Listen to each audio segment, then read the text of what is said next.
Hello students, இப்போ அடுத்து நம்ம பார்க்க போறது Ostwald's dilutionலால derivation for weak base. ஒரு weak base எடுத்து Ostwald's dilutionலாவை நம்ம எப்படி derive பண்றது? இதுக்கு முன்னாடி நம்ம அந்த weak acid யூஸ் பண்ணி derive பண்ணோம். இப்போ நம்ம weak base எடுத்துக்கிறோம். Example of weak base வந்து ammonium hydroxide NH4OH. இந்த ammonium hydroxide நீங்க வாட்டர்ல dissolve பண்றீங்க. அப்படி dissolve பண்ணும்போது split ஆகும். எப்படி? NH4 plus and then OH minus. இது கம்ப்ளீட்டா split ஆகாது. இது partial தான் split ஆகும். அதனால நான் equilibrium என்ற ஒரு symbol போட்டிருக்கேன்.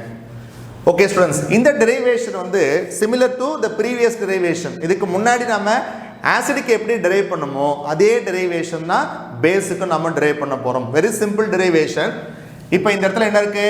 Ammonium hydroxide இங்க எடுத்துக்கங்க. NH4OH. இங்க என்ன இருக்கு? NH4 plus. ஒரு அயான் வந்து NH4 plus, இன்னொரு அயான் வந்து OH minus. ஓகே, இப்போ பிகினிங்ல நம்ம என்ன பண்றோம்? இதுல இந்த அம்மோனியம் ஹைட்ராக்சைடு தான் ரியாக்டன்ட் இல்லையா? இதுதான் வீக் பேஸ். இது நாம என்ன பண்றோம்? 1 mole எடுத்துக்கிறோம். The number of moles of ammonium hydroxide taken 1 mole. Product எவ்வளவு போட்டுக்கிறீங்க? 0. இதுவும் நாம 0 போட்டுக்கிறோம். ஏன்னா பிகினிங்ல ரியாக்ஷன் நடக்கல இல்லையா? அப்ப there is no product, 0 போட்டுக்கிறீங்க. இந்த 1 மோல்ல எவ்வளவு ஸ்ப்ளிட் ஆகுது அப்படின்னு பாத்தீங்கன்னா ஆல்பா மோல் ஸ்ப்ளிட் ஆகுது. இதான் degree of dissociation. Okay, again product என்ன போட்டுக்கிறீங்க? 0 0 நாம போட்டுக்கிறோம். முன்னாடி மாதிரி தான் 1 மோல்ல ஆல்பா மோல் டிசோசியேட் ஆயிடுது. மீதி எவ்வளவு இருக்கும் அப்படின்னு பாத்தீங்கன்னா 1 minus alpha. Okay, after dissociation NH4 எவ்வளவு கிடைச்சிருக்கும்? பிளஸ் எவ்வளவு கிடைச்சிருக்கும்? OH மைனஸ் எவ்வளவு கிடைச்சிருக்கும்னு பாருங்க. இது வந்து ஒரு பேலன்ஸ்ட் ஈக்குவேஷன். இதுல ரேஷியோ பாருங்க. இதுல ரேஷியோ வந்து 1 mole ammonium hydroxide on dissociation will produce 1 mole NH4 plus and 1 mole OH minus. எல்லாமே 1 mole 1 mole 1 mole தான் இருக்கு. அப்போ இது x mole ஸ்ப்ளிட் ஆச்சுனா இது x mole கிடைக்கும், இது x mole கிடைக்கும். இது ஆல்பா மோல் டிசோசியேட் ஆச்சுனா இது ஆல்பா மோல் கிடைக்கும், இது ஆல்பா மோல் கிடைக்கும். அப்போ இங்க எவ்வளவு டிசோசியேட் ஆகுது? Alpha mole. அப்போ எவ்வளவு NH4 plus ஃபார்ம் ஆகும்? அதுவும் ஆல்பா மோல். எவ்வளவு OH மைனஸ் ஃபார்ம் ஆகும்? அதுவும் ஆல்பா மோல். 1 மோல் எடுத்திருக்கீங்க, ஆல்பா மோல் டிசோசியேட் ஆயிடுச்சு, மீதி 1 மைனஸ் ஆல்பா. இது ஆல்பா ஃபார்ம் ஆயிருக்கும், இது ஆல்பா ஃபார்ம் ஆயிருக்கும். நெக்ஸ்ட் ஸ்டெப் என்ன எழுதுறீங்க? Concentration at equilibrium. இந்த நம்பர் ஆஃப் மோல்ஸை நம்ம என்ன பண்ணணும்? வால்யூமால டிவைட் பண்ணணும். அப்படி இல்லைன்னா சியால மல்டிப்ளை பண்றீங்க இல்லைங்களா? ஸோ வால்யூமும் கான்சென்ட்ரேஷனும் inversely proportional. C into 1 minus alpha C alpha. இது வந்து சி ஆல்ஃபா. ஓகே, இப்போ கவனிங்க, நம்ம என்ன கண்டுபிடிக்க போறோம்னு கேட்டீங்கன்னா ஈக்லிபிரியம் கான்ஸ்டன்ட் நம்ம கண்டுபிடிக்க போறோம். இந்த ஈக்லிபிரியம் கான்ஸ்டன்ட் தான் நமக்கு இங்க என்னவா மாறுது அப்படின்னு பார்த்தீங்கன்னா கேபியா மாறுது. கேபி ஏன்னா இது பேஸ் எடுத்திருக்கீங்கல்ல, இந்த பேஸுக்கு நம்ம என்ன பண்றோம்? இந்த சப்ஸ்டிட்யூட்ல பி போட்டுக்கிறீங்க. ஆசிடுக்கு நாம Ka அப்படின்னு போட்டீங்க, பேஸ்க்கு நாம Kbன்னு போடுறோம். ஓகே, எப்படி ஃபார்முலா எழுதுவீங்க? ப்ராடக்ட் நியூமரேட்டர்ல வரும். அப்ப concentration of NH4 plus into concentration of OH minus divided by concentration of NH4 plus NH4OH. அப்போ ப்ராடக்ட் கான்சென்ட்ரேஷனை நியூமரேட்டர்ல எழுதுங்க, ரியாக்டன்ட் கான்சென்ட்ரேஷனை டினாமினேட்டர்ல எழுதுங்க. இந்த பிளஸ்ஸை ரிமூவ் பண்ணிட்டு இங்க ப்ராடக்ட்டை நீங்க மாத்திக்கங்க. ஓகே, இப்போ இங்க நியூமரேட்டர்ல பாருங்க NH4 கான்சென்ட்ரேஷன் எவ்வளவு இருக்குன்னு பாருங்க. NH4 எவ்வளவு இருக்கு? C alpha. OH மைனஸ் எவ்வளவு இருக்கு? அதுவும் C ஆல்பா. அப்போ Kb equal to C alpha into C alpha divided by NH4OH எவ்வளவு இருக்குன்னு பாருங்க concentration C into 1 minus alpha. C into 1 minus alpha. இதான் வந்து நம்ம என்ன சொல்றோம்? Kb. You know what is Kb? Kb is nothing but dissociation constant of weak base. Dissociation constant of என்ன சொல்லணும்? Weak base அப்படின்னு சொல்றீங்க. Ka என்றது dissociation constant of weak acid. Kb என்றது dissociation constant of weak base. Okay, இப்போ கவனிங்க, இந்த சியும் இந்த சியும் நீங்க கேன்சல் பண்ணிடுங்க. அப்போ we can write Kb equal to alpha square C by 1 minus alpha. Okay, so இந்த ஆல்ஃபாவுடைய வேல்யூ வந்து டூ ஸ்மாலா இருக்கும். எதுக்கு? Week electrolytes. இது வந்து ஒரு வீக் பேஸ் இல்லையா? அப்போ இந்த வீக் பேஸ் வந்து பார்ஷியலாக தான் ஸ்ப்ளிட் ஆகும். This alpha value is too small. இதே ஒரு ஸ்ட்ராங் ஆசிடா இருந்தா ஸ்ட்ராங் பேஸா இருந்தா ஆல்பா வேல்யூ ஹையா இருக்கும் இல்லீங்களா அப்ப வீக் ஆசிட் இருக்கிறதுனால இந்த ஆல்பா வேல்யூ வந்து too small ஆ இருக்கும் this alpha value is too small so this value can be neglected அப்ப we can write Kb is approximately equal to என்ன எழுதிக்கலாம் alpha square c அப்படினு போட்டுக்கலாம் or Kb equal to alpha square c இது வந்து neglect பண்ணா 1 ஆயிடும் okay அப்போ alpha square equal to Kb by c or we can write alpha equal to root of Kb by c okay so இதே மாதிரி formula தான் நம்ம எதுக்கு பார்த்திருக்கோம் அப்படினு பாத்தீங்கன்னா ஒரு வீக் ஆசிட்க்கு நம்ம பார்த்திருக்கோம் ஒரு week ஆசிட்க்கு alpha equal to root of Ka by c ன்னு வரும் இங்க வந்து alpha equal to root of Kb by c அப்போ this Ostwald's dilution law வந்து உங்களுக்கு alpha concentration Ka or Kb relate பண்ணக்கூடிய இந்த ஃபார்முலா நம்ம என்ன சொல்றோம்னு பார்த்தீங்கன்னா Ostwald's dilution law அப்படினு சொல்றீங்க ஓகே இந்த டெரிவேஷன்ல உங்களுக்கு ரெண்டு ஃபார்முலா முக்கியமான ஃபார்முலா ப்ராப்ளம் வரத பேஸ் பண்ணி ஒரு ஃபார்முலா வந்து பாத்தீங்கன்னா alpha equal to root of Kb by c இந்த ஃபார்முலா இன்னொரு ஃபார்முலா பாருங்க இந்த இடத்துல இந்த OH minus and concentration எவ்வளவு வருது பாருங்க C alpha that OH minus and concentration equal to C alpha so இதே மாதிரி H plus ஓட concentration C alpha தான் புரியுதுங்களா இப்போ pH pOH calculationsல we need this H plus and OH minus ஞாபகம் வச்சுக்கோங்க அப்ப Ostwald's dilution lawல H plus and concentration கேட்டாலோ OH minus and concentration கேட்டாலோ ஃபார்முலா ஞாபகம் வச்சுக்கோங்க C into alpha இன்னொரு formula alpha equal to root of Ka by c or Kb by c okay so இது வரைக்கும் நீங்க Ostwald's dilution law உடைய derivation for a weak acid and weak base பாத்தீங்க ஃபைனலா இப்போ Ostwald's dilution law-வை நாம ஒரு conclusion கொடுக்கலாம் ஸ்டூடண்ட்ஸ் கவனிங்க இந்த Ostwald's dilution law ஃபார்முலா பாருங்க ஒரு ஃபார்முலா வந்து alpha equal to root of Ka by c இது வந்து for weak acid இல்லீங்களா this is for weak acid இன்னொரு ஃபார்முலா என்ன டெரைவ் பண்ணீங்க for weak base alpha equal to root of Kb by c நியூமரேட்டர்ல இங்க Ka இருக்கும் இங்க வந்து Kb இருக்கும் okay what is Ka and Kb Ka and Kb is nothing but dissociation constant of weak acid and weak base Ka and Kb is nothing but dissociation constant of weak acid and weak base next alpha அப்படினு சொல்றது என்ன this is nothing but degree of dissociation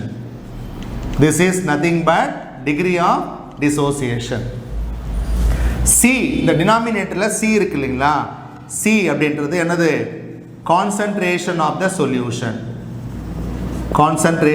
solution so இந்த மூணுத்தையும் relate பண்ணக்கூடிய இந்த formula தான் நம்ம என்ன சொல்றோம் அப்படினு பாத்தீங்கன்னா Ostwald's dilution law so define Ostwald's dilution law Ostwald's dilution law relates dissociation constant of weak acid or weak base to its degree of dissociation and concentration of the solution ரொம்ப சிம்பிளா ஞாபகம் வச்சுக்கோங்க அப்போ இந்த ஆல்பா C அதுக்கப்புறம் Ka or Kb relate பண்ணக்கூடிய இந்த formula தான் நம்ம என்ன சொல்றோம் அப்படினு பாத்தீங்கன்னா Ostwald's dilution law அப்படினு சொல்றீங்க அப்போ define Ostwald's dilution law relates dissociation constant of weak acid or weak base to the concentration and as well as degree of dissociation of the solution okay students இப்போ இங்க கவனிங்க இந்த இடத்துல இந்த alpha அப்படினு சொன்னா என்ன you know what is alpha ன்றது degree of dissociation இது என்ன அப்படினு பாத்தீங்கன்னா இப்போ நீங்க எவ்வளவு molecules of acid எடுக்கறீங்க இல்லீங்களா இல்ல பேஸ் எடுக்கறீங்க அதுல எத்தனை molecules வந்து dissociate ஆகுது அப்போ number of moles dissociated number of moles dissociated into ions. எவ்வளோ மோல்ஸ் வந்து அயான்ஸாக டிசோசியேட் ஆகுது, நீங்கள் எவ்வளோ மோல்ஸ் எடுத்தீங்க, புரியுதுங்களா? அப்போ அதான் alpha. Alpha equal to number of moles dissociated into ions divided by total number of moles taken. Total number of moles taken. Okay, இப்போ நீங்கள் என்ன பண்ணுறீங்க, ஒரு பீக்கரை எடுத்துக்கிறேன், ஒரு சின்ன பீக்கர் எடுத்துக்கிறேன், இந்த பீக்கரில் வந்து ஒரு for example I take one 5 litre water எடுத்துக்கிறேன், 5 லிட்டர் வாட்டர். இதில் இப்போ நான் என்ன பண்ணுறேன், ஹைட்ரோக்ளோரிக் ஆசிட் ஒரு ஃபியூ ட்ராப்ஸ் நான் ஹைட்ரோக்ளோரிக் ஆசிட் ஆட் பண்ணுறேன். ஒரு 5 லிட்டர் வாட்டரில் few drops hydrochloric acid add பண்ணுறேன்.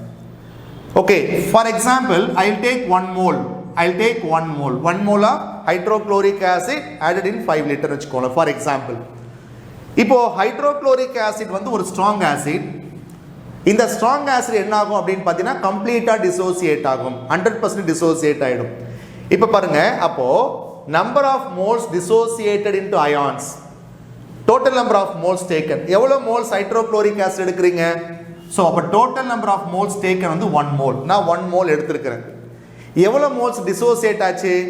நான் எடுத்த 1 mole கம்ப்ளீட்டாக டிசோசியேட் ஆயிடுச்சு, 100% டிசோசியேட் ஆயிடுச்சு. அப்போ ஹைட்ரோக்ளோரிக் ஆசிட் வந்து strong acid. This strong acid undergoes complete dissociation.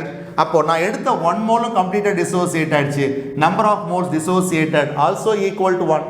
1/1 எவ்வளோ வரும் அப்படின்னு பார்த்தீங்கன்னா alpha equal to 1. Okay, for strong electrolyte, for strong acid and strong base, the degree of dissociation alpha equal to 1. புரிஞ்சுட்டீங்களா? So அப்போ number of moles டிசோசியேட்டடும் number of moles taken ரெண்டுமே ஈக்குவலாக இருக்கும் ஃபார் ஸ்ட்ராங் எலக்ட்ரோலைட்டு. அப்போ for strong electrolyte we can write alpha equal to 1 அப்படின்னு எழுதலாம். Okay, இதுதான் நம்ம என்ன சொல்கிறோம், டிகிரி ஆஃப் டிசோசியேஷன். இந்த டிகிரி ஆஃப் டிசோசியேஷனை நீங்கள் 100ஆல் மல்டிப்ளை பண்ணிங்கன்னா உங்களுக்கு பர்சன்டேஜ் ஆஃப் டிசோசியேஷன் கிடச்சிரும். அப்போது நீங்கள் ஆல்ஃபா இன்ட்டு 100 போடுங்க. ஆல்ஃபா இன்ட்டு 100 போட்டால் எவ்வளோ வரும் அப்படின்னு பார்த்தீங்கன்னா alpha value 1 into 100, that means 100% is dissociated. புரியுதுங்களா? அப்போ for strong electrolyte the alpha value must be 1. Alpha value வந்து 1 இருக்கும். அதாவது கம்ப்ளீட்டாக டிசோசியேட் ஆகிடுச்சு அப்படின்னு சொன்னால், ஒரு பர்டிகுலர் கான்சன்ட்ரேஷனில் கம்ப்ளீட்டாக டிசோசியேட் ஆகிடுச்சு அப்படின்னு சொன்னால் ஆல்ஃபா வேல்யூ 1 இருக்கும். The percentage of dissociation is 100 அப்படின்னு எடுத்துக்கலாம். ஓகே, நம்ம எவ்வளோ குவான்டிட்டி ஆஃப் வாட்டர் எடுக்கிறோமோ அதை பேஸ் பண்ணி தான் அந்த டிசோசியேஷன் நடக்கும். சப்போஸ் இன்கேஸ் எல்லா ஹைட்ரோக்ளோரிக் ஆசிட் டிசோசியேட் ஆகிடுச்சு ஒரு ஸ்டேஜில் அப்படின்னு சொன்னால் alpha value 1, percentage of dissociation is 100. Okay, இப்போ கவனிங்க, இதுவே நாம் என்ன பண்ணுறோம், ஒரு வீக் ஆசிடோ வீக் பேஸோ எடுத்துக்கிறீங்க. இப்போ நீங்கள் டோட்டல் நம்பர் ஆஃப் மோல்ஸ், இப்போ நான் வந்து இந்த ஹைட்ரோக்ளோரிக் ஆசிட் பதிலாக I will take acetic acid, CH3COOH எடுத்துக்கிறேன். இந்த அசிட்டிக் ஆசிட் நான் எவ்வளோ எடுத்திருக்கேன்னு பார்த்தீங்கன்னா 1 mole. அசிட்டிக் ஆசிட் நான் 1 mole எடுத்திருக்கேன். இதில் எவ்வளோ மோல்ஸ் டிசோசியேட் ஆகிருக்கும் அப்படின்னு பார்த்தீங்கன்னா, ஃபார் எக்ஸாம்பிள் இப்போ நான் வந்து ஒரு வீக் ஆசிட் வந்து 100% ஸ்ப்ளிட் ஆகாது, ஃப்ராக்ஷனலாக பார்ஷலாக ஸ்ப்ளிட் ஆகும். ஃபார் எக்ஸாம்பிள் இப்போ 0.1 mole ஸ்ப்ளிட் ஆச்சு அப்படி வச்சுக்கோங்க. நான் எடுத்த 1 mole 0.1 mole ஸ்ப்ளிட் ஆச்சு அப்படின்னு சொன்னால், ஸோ அப்போ ஆல்ஃபா வேல்யூ எவ்வளோ, alpha equal to 0.1. Okay, 0.1. Okay, இப்போ இதை வந்து நம்ம பர்சன்டேஜ் ஆஃப் டிசோசியேஷனை கன்வெர்ட் பண்ணுங்க. இதை நீங்கள் 100ஆல் மல்டிப்ளை பண்ணிங்கன்னா எவ்வளோ வரும்? ஸோ 0.1 இன்ட்டு 100 நீங்கள் மல்டிப்ளை பண்ணிங்கன்னா எவ்வளோ வரும் அப்படின்னு பார்த்தீங்கன்னா 10% தான் டிசோசியேட் ஆகுது. அப்போ ஒரு ஸ்ட்ராங் எலக்ட்ரோலைட் ஆல்ஃபா வேல்யூ வந்து 1. இஃப் undergoes கம்ப்ளீட்டாக டிசோசியேட் ஆயிடுச்சுன்னா alpha value 1 when the percentage of dissociation is 100. அதே நீங்கள் ஒரு வீக் எலக்ட்ரோலைட் எடுத்துக்கிட்டீங்கன்னா உங்களுக்கு என்ன ஆகும் அப்படின்னு பார்த்தீங்கன்னா 100% டிசோசியேட் ஆகாது. That alpha value is always lesser than 1. It may be 0.1, 0.2, 0.3 அந்த மாதிரி தான் இருக்குமே தவிர alpha value not equal to 1. For weak electrolyte, for weak acid and weak base, the degree of dissociation not equal to 1. The percentage of dissociation is not equal to 100. தெரிஞ்சுக்கங்க, எப்போவுமே உங்களுக்கு ஃப்ராக்ஷனலாக தான் அது என்ன ஆகும் அப்படின்னு பார்த்தீங்கன்னா டிசோசியேட் ஆகும், பார்ஷல் தான் டிசோசியேட் ஆகும். அப்போ ஞாபகம் வச்சுக்கோங்க, the alpha value is always less for weak electrolyte. Alpha not equal to 1, alpha degree of percentage of dissociation not equal to 100. Okay students, இப்போ நீங்க இன்னொரு விஷயம் கவனிங்க. Okay, இப்போ இந்த இடத்துல you know what is alpha? இது உங்களுக்கு ஷார்ட் ஆன்சர்ல கேட்கலாம், 2 மார்க்ல கேட்கலாம். What is degree of dissociation or define degree of dissociation? அப்ப degree of dissociation alpha equal to number of moles dissociated into ions divided by total number of moles taken. இப்போ ஞாபகம் வச்சுக்கோங்க, for strong electrolyte, for strong acid or strong base, for strong electrolyte, புரியுதா, alpha value 1, alpha value equal to 1 when it undergoes 100% dissociation. Percentage of dissociation வந்து 100 இருக்கும். Okay, but அதுவே வந்து பார்த்தீங்கன்னா உங்களுக்கு வந்து ஒரு வீக் எலக்ட்ரோலைட் எடுத்துக்கிறீங்க, ஒரு வீக் எலக்ட்ரோலைட் எடுத்துட்டீங்கன்னா alpha value not equal to 1. நீங்கள் எவ்வளோ தான் டைலூட் பண்ணாலும், புரியுதுங்களா, அந்த சொல்யூஷனை நீங்கள் எவ்வளோ தான் டைலூட் பண்ணாலும் உங்களுக்கு ஆல்ஃபா வேல்யூ 1 வந்து ரீச் ஆகாது. அதே மாதிரி percentage of dissociation also not equal to 100. It is always lesser than 100%. Alpha value also lesser than 1. This is clear. Suppose ஒரு strong electrolyte வந்து நீங்கள் டைலூட் பண்ண என்ன ஆகும்னு கேட்டிங்கன்னா ஒரு ஸ்டேஜ்க்கு அப்புறம் உங்களுக்கு 100% ஸ்ப்ளிட் ஆகிடும், ஆல்ஃபா வேல்யூ 1 வந்து ரீச் பண்ணும். அதுவே நீங்கள் ஒரு வீக் எலக்ட்ரோலைட் எடுத்தீங்கன்னா உங்களுக்கு வந்து alpha value lesser than 1, so இது வந்து லெஸர் தேன் 100%ஆகவும் இருக்கும். ஓகே ஸ்டூடெண்ட்ஸ், இப்போ கவனிங்க, இப்போ இது எதுக்காக நம்ம இந்த பாயிண்ட்டை சொல்கிறோம் அப்படின்னு பார்த்தீங்கன்னா, நீங்கள் ஆல்ஃபா அப்படின்னு சொன்னால் என்னன்னு நீங்கள் புரிஞ்சுக்கணும். அப்போ ஆல்ஃபா அன்றது டிகிரி ஆஃப் டிசோசியேஷன் இல்லையா, எவ்வளோ ஃப்ராக்ஷன் ஆஃப் மாலிகூல்ஸ் வந்து ஸ்ப்ளிட் ஆகுது. ஓகே, இந்த ஃபார்முலாவில் பாருங்க, this alpha and C are inversely proportional. Alpha and C are inversely proportional. கான்சன்ட்ரேஷனும் ஆல்ஃபாவும் ரெண்டும் இன்வெர்ஸ்லி ப்ரொபோர்ஷனலாக இருக்கு. இப்போ எப்போ இந்த ஆல்ஃபா வேல்யூ இன்க்ரீஸ் ஆகும்?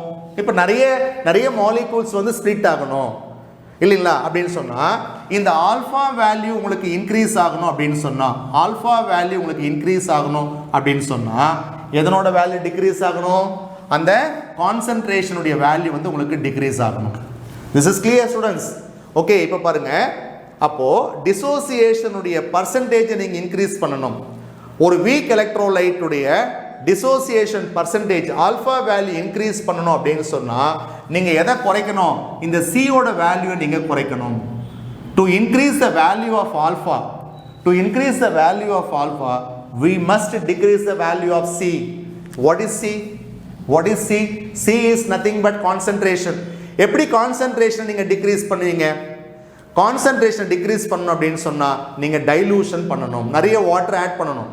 அப்போ நீங்கள் டைலூட் பண்ண தான் என்ன ஆகுன்னு கேட்டிங்கன்னா சியோட வேல்யூ குறையும். அப்போது புரிஞ்சு போச்சிங்களா? அப்போ சியோட வேல்யூ குறையிறதுக்கு, கான்சன்ட்ரேஷனை குறைக்கிறதுக்கு நீங்கள் என்ன பண்ணணும்? டைலூஷனை இன்க்ரீஸ் பண்ணணும். அப்போ நீங்கள் டைலூஷனை இன்க்ரீஸ் பண்ணாதான் என்ன ஆகுன்னு கேட்டிங்கன்னா ஆல்ஃபா வேல்யூ இன்க்ரீஸ் ஆகும். இதுதான் ஆஸ்வால்ட் டைலூஷன் லா. புரிஞ்சு போச்சுங்களா? அப்போ இதுக்கு பேர் டைலூஷன் லா அப்படின்னு வச்சிருக்காங்க அப்படின்னு பார்த்தீங்கன்னா, ஒரு weak electrolyte or weak acid weak பேஸை நீங்கள் டைலூட் பண்ண தான் அதனுடைய கான்சன்ட்ரேஷன் குறையும். புரியுதா? கான்சன்ட்ரேஷன் குறைஞ்சாதான் என்ன ஆகும் அப்படின்னு பார்த்தீங்கன்னா ஆல்ஃபா வேல்யூ இன்க்ரீஸ் ஆகும். இது ஞாபகம் வச்சுக்கோங்க. அப்போ ஒரு வீக் ஆசிட் வீக் பேஸ் வந்து எப்போ அதனுடைய ஆல்ஃபா வேல்யூ ஹையாக இருக்கும் அப்படின்னு பார்த்தீங்கன்னா when the concentration is very very low. புரியுதா? அப்போ when increase the dilution, the degree of dissociation alpha value also increases. This is called Ostwald's dilution law. Students, concept புரிஞ்சு போச்சுங்களா? அப்போ Ostwald's dilution lawல எப்போ splitting அதிகமாக நடக்கும் அந்த கான்செப்டை எக்ஸ்பிளைன் பண்ணுது. எப்போ ஒரு வீக் எலக்ட்ரோலைட், ஒரு வீக் ஆசிட் வீக் பேஸ் வந்து எப்போ அதிகமாக ஸ்ப்ளிட் ஆகும், எப்போ நிறைய அயான்ஸை ப்ரொடியூஸ் பண்ணணும் அப்படின்னு பார்த்தீங்கன்னா நீங்கள் டைலூஷனை இன்க்ரீஸ் பண்ணணும். அப்போது when you increase the dilution, the alpha value also increases. This is called a Ostwald's dilution law. Okay students, concept உங்களுக்கு அண்டர்ஸ்டாண்ட் ஆயிடுச்சுங்களா? ரைட் ஸ்டூடெண்ட்ஸ், கவனிங்க. இப்போ ஆஸ்வால்ட் டைலூஷன் லான்ற கான்செப்ட் நாம் இது வரைக்கும் பார்த்தோம். ஸோ இதை பேஸ் பண்ணி நீங்கள் என்ன பண்ணுறீங்க, ஒரு சிம்பிள் ஆக்டிவிட்டி இல்லை நீங்கள் இதை வந்து ஒரு science exhibition 11th and 12th standard students வந்து நீங்கள் சயின்ஸ் எக்ஸிபிஷன் இந்த கான்செப்டை எக்ஸ்பிளைன் பண்ணலாம். ஆஸ்வால்ட் டைலூஷன் லாவை நீங்கள் சிம்பிளாக வந்து எக்ஸ்பிளைன் பண்ணலாம். ஸோ ஆக்சுவலாக இந்த ஆஸ்வால்ட் டைலூஷன் லாவில் நம்ம என்ன சொல்லியிருக்கோம் அப்படின்னு பார்த்தீங்கன்னா, நீங்கள் டைலூஷனை இன்க்ரீஸ் பண்ணுறீங்க இல்லையா? ஸோ டைலூஷன் நம்ம இன்க்ரீஸ் பண்ணும் பொழுது அந்த டிகிரி ஆஃப் டிசோசியேஷன் ஆல்ஃபாவுடைய வேல்யூ என்ன ஆகுது அப்படின்னு பார்த்தீங்கன்னா இன்க்ரீஸ் ஆகுது. அப்போ increase in dilution the degree of dissociation or percentage of dissociation is increases. இதான் கான்செப்ட் இல்லைங்களா ஆஸ்வால்ட் டைலூஷன்லாம். ஸோ எப்படி நீங்கள் டைலூஷன் இன்க்ரீஸ் பண்ணுவீங்க? டைலூஷன் இன்க்ரீஸ் பண்ணுறதுக்கு நம்ம என்ன பண்ணணும், கான்சன்ட்ரேஷனை நம்ம டிக்ரீஸ் பண்ணணும். அப்போ decrease in concentration is nothing but increase in dilution. Okay, இப்போ கவனிங்க, ஒரு சிம்பிள் ப்ராஜெக்ட் இது. நீங்கள் யூ கேன் ட்ரை, இந்த நீங்கள் உங்கள் ஸ்கூல்லேயே நீங்கள் என்ன பண்ணலாம், இந்த எக்ஸ்பெரிமெண்ட்டை நீங்கள் வந்து ட்ரை பண்ணலாம். சயின்ஸ் எக்ஸிபிஷனில் நீங்கள் இதை ப்ளேஸ் பண்ணி வைக்கலாம். ஒரு பீக்கர் எடுத்துக்கங்க, இந்த மாதிரி ஒரு ட்ரஃப் மாதிரி எடுத்துக்கிறீங்க. ஒரு 500 ml ஒரு பீக்கர் இந்த மாதிரி எடுத்துக்கிறோம். அதில் வந்து you take just 50 ml of acetic acid எடுத்துக்கிறோம். ஒரு 50 ml acetic acid, this is weak acid. So நீங்கள் வந்து நான் இங்கே 50 ml எடுத்திருக்கேன், நீங்கள் ஒரு 100 ml கூட நீங்கள் எடுத்துக்கலாம். புரியுதுங்களா?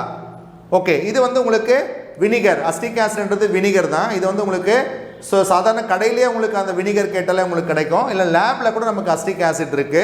ஸோ அதை கூட நீங்கள் டீச்சர்ஸ் கிட்ட வாங்கிக்கலாம். ஓகே, லேபில் இருக்கிறது கொஞ்சம் குவாலிட்டியான அசிட்டிக் ஆசிடாக இருக்கும், மோர் டைலூட்டடாக இருக்காது. கடையில் வாங்குறது வந்து ரொம்ப டைலூட்டடாக இருக்கும் இல்லைங்களா? Okay, so you take 50 ml of acetic acid எடுத்துக்கிட்டு என்ன பண்ணுறீங்க, இந்த மாதிரி ஒரு செட்டப் அரேஞ்ச் பண்ணிட்டீங்க. 2 ஒயர் எடுத்துக்கிறீங்க. அந்த ஒயரை வந்து ஒரு டெர்மினல் வந்து பேட்டரி, ஒரு சாதாரண ஒரு சிங்கிள் பேட்டரி 1.5 வோல்டேஜ் பேட்டரி கூட நம்ம எடுத்துக்கலாம். இல்லை ஒரு 3 வோல்டேஜ் பேட்டரி எடுத்துக்கிறீங்க. அதில் வந்து ஒரு ஒயரை வந்து பாசிட்டிவ் டெர்மினலில் கனெக்ட் பண்ணிவிடுங்க, இன்னொன்று வந்து நெகட்டிவ் டெர்மினலில் நீங்கள் கனெக்ட் பண்ணிவிடுங்க. ஸோ இங்கே வந்து ஒரு பல்ப், இதனோட ஒரு பல்ப் ஃபிக்ஸ் பண்ணியிருக்கேன். இங்கே வந்து தேவைப்பட்டால் நீங்கள் ஒரு கீயை கூட நீங்கள் என்ன பண்ணலாம், அட்டாச் பண்ணிக்கலாம். இது வந்து ஒரு சிம்பிள் சர்க்யூட், நீங்களே என்ன பண்ணலாம், செட் பண்ணிக்கலாம். 2 ஒயர் வேணும், ஒரு சின்ன ஒரு பல்ப் வேணும், ஒரு கீ, அதுக்கப்புறம் ஒரு பேட்டரி ஒன்று வேணும். ஓகே, இப்போ நம்ம என்ன பண்ணுறோம், இதை கீயை ஆன் பண்ணிவிட்டு இந்த 2 ஒயர் என்ன பண்ணுறீங்க, இந்த அசிட்டிக் ஆசிட் நீங்கள் டிப் பண்ணிவிட்டு என்ன பண்ணுறீங்க, ஸோ கீ ஆன் பண்ணிவிட்டு இந்த பல்பு அது பிரைட்னஸ் பாருங்கள், அது எரியுதா இல்லையா நீங்கள் செக் பண்ணி பாருங்கள். ஏன்னா அசிட்டிக் ஆசிட் வந்து ஒரு என்ன acid, week acid. Acetic acid CH3COOH வந்து என்ன ஆகும், அது அயான்ஸை ப்ரொடியூஸ் பண்ணும். CH3COO- and H+ ions. இதில் வந்து உங்களுக்கு என்ன இருக்கும், ஆனயான்ஸும் கேட்டயான்ஸும் இருக்கும். அசிட்டேட் வந்து ஆனயான், இந்த அசிட்டேட் வந்து ஆனயான், H+ வந்து பார்த்தீங்கன்னா உங்களுக்கு கேட்டயான். ஒரு சொல்யூஷன் எலக்ட்ரிசிட்டி கண்டக்ட் பண்ணுறதுக்கு we need ions, anions and cations. அப்போ இதில் அசிட்டிக் ஆசிட் வந்து ஒரு electrolyte. This electrolyte will produce positive and negative ions in the solution. அப்போ கண்டிப்பாக என்ன பண்ணும், இந்த பல்ப் வந்து உங்களுக்கு ரிசல்ட் வந்து உங்களுக்கு எரிய ஆரம்பிக்கும். புரியுதுங்களா? Okay, right. இப்போ அடுத்து நாம் என்ன பண்ண போகிறோம், இப்போது இந்த 50 ml அசிட்டிக் ஆசிட் இருக்கு இல்லைங்களா, நீங்கள் இப்போ இதை டைலூட் பண்ண போகிறீங்க. கொஞ்சம் வாட்டர் எடுத்து என்ன பண்ணுறோம், இது சைடில் என்ன பண்ணுறீங்க, இப்போ நீங்கள் இந்த வாட்டரை நம்ம இங்கே எக்ஸ்ட்ரா ஆட் பண்ண போகிறோம். ஒரு 50 ml ஆல்ரெடி இருந்தது, இன்னொரு 50 ml வாட்டரை நீங்கள் ஆட் பண்ணுறீங்க. ஒரு 50 ml வாட்டரை ஆட் பண்ணுறீங்க. இப்போ என்ன ஆகுதுன்னு கேட்டால் உங்களுக்கு வால்யூம் இன்க்ரீஸ் ஆகுது. தட் மீன்ஸ் என்ன ஆகுதுன்னு கேட்டிங்கன்னா டைலூஷன் நம்ம இன்க்ரீஸ் பண்ணுறோம். டைலூஷன் இன்க்ரீஸ் பண்ணி டைலூட் பண்ணுறீங்க. டைலூட் பண்ண கான்சன்ட்ரேஷன் ஆகுதுன்னா குறையுது. இப்போ நீங்கள் எக்ஸ்ட்ரா வாட்டர் ஆட் பண்ணும்போது 50லேருந்து இப்போ 100 ml வாட்டர் ஆட் பண்ணும்போது you see that brightness of the light, அந்த லைட்டோட பிரைட்னஸ் பாருங்கள், முன்னாடியை விட இப்போ என்ன பண்ணும், அந்த லைட் வந்து பிரைட்டாக எரிய ஆரம்பிக்கும். புரியுதுங்களா? ஓகே, இப்போ அடுத்து என்ன பண்ணுறீங்க, இன்னும் கொஞ்சம் வாட்டர் எக்ஸஸாக ஆட் பண்ணுறீங்க. 50 ml. இப்போ அடுத்து என்ன பண்ணுறீங்க, ஒரு 200 ml நாம் ஆட் பண்ணுறோம். 50 ஆட் பண்ணிட்டே வரீங்க. 50, 100, 150, 200 இந்த மாதிரி நீங்கள் ஆட் பண்ணிகிட்டே வரும்போது இந்த பிரைட்னஸ் வந்து இன்க்ரீஸ் ஆகுதா இல்லையான்னு நீங்கள் செக் பண்ணுங்கள். ஓகே, கண்டிப்பாக இந்த பல்போட அந்த பிரைட்னஸ் வந்து அந்த க்ளோ வந்து என்ன ஆகும் அப்படின்னு பார்த்தீங்கன்னா உங்களுக்கு பிரைட்னஸ் வந்து இன்க்ரீஸ் ஆகும். எதனால் இது ஆகுது, எதனால் ஆகுது அப்படின்னு பாருங்கள். அப்போ நீங்கள் இந்த அசிட்டிக் ஆசிடை நம்ம என்ன பண்ணுறோம், டைலூட் பண்ணுறீங்க. டைலூட் பண்ணும் பொழுது அதனுடைய degree of dissociation alpha value increase ஆகுது. percentage of dissociation increase ஆகுது. அப்போ dissociate ஆகும்போது என்ன ஆகுதுன்னு கேட்டால் more number of ions produce ஆகுது. அப்போ more number of ions produce ஆகும்போது அந்த electrical property, electrical conductivity also increases. நிறைய ions வந்து என்ன பண்ணும், சார்ஜை கேரி பண்ணிட்டு போகும்போது உங்களுக்கு என்ன ஆகுதுன்னு கேட்டீங்கன்னா உங்களுக்கு அந்த பல்போட பிரைட்னஸ் வந்து இன்க்ரீஸ் ஆகுது. It's a very simple experiment. So இந்த எக்ஸ்பெரிமெண்ட் உங்களுக்கு என்ன எக்ஸ்பிளைன் பண்ணுறதுன்னு கேட்டிங்கன்னா, ஒரு வீக் ஆசிடை இல்லை ஒரு வீக் பேஸை எடுத்து நீங்கள் அதை டைலூட் பண்ணிகிட்டே போனீங்கன்னா டிகிரி ஆஃப் டிசோசியேஷன் வந்து இன்க்ரீஸ் ஆகுது. அப்போ மோர் நம்பர் ஆஃப் அயான்ஸ் வந்து இந்த சொல்யூஷனில் வந்து ப்ரொடியூஸ் ஆகுது அப்படின்னு நம்ம வந்து ஒரு கன்க்ளூஷனுக்கு வரும். ஓகே, ஸோ இது வரைக்கும் நீங்கள் என்ன பண்ணுறீங்க, இந்த ஆஸ்வால்ட் டைலூஷன் லாவை இந்த கான்செப்டை நீங்கள் வந்து அண்டர்ஸ்டாண்ட் பண்ணியிருப்பீங்கன்னு நான் நினைக்கிறேன். அப்போ ஒரே ஒரு பாயிண்ட் மட்டும் நீங்கள் ஞாபகம் வச்சுக்கோங்க. So increase the dilution of weak acid or weak base, the degree of dissociation alpha value also increases. Okay students, so இந்த எக்ஸ்பெரிமெண்ட்டை நீங்கள் ஸ்கூலில் ட்ரை பண்ணி பாருங்கள். Okay students, thank you.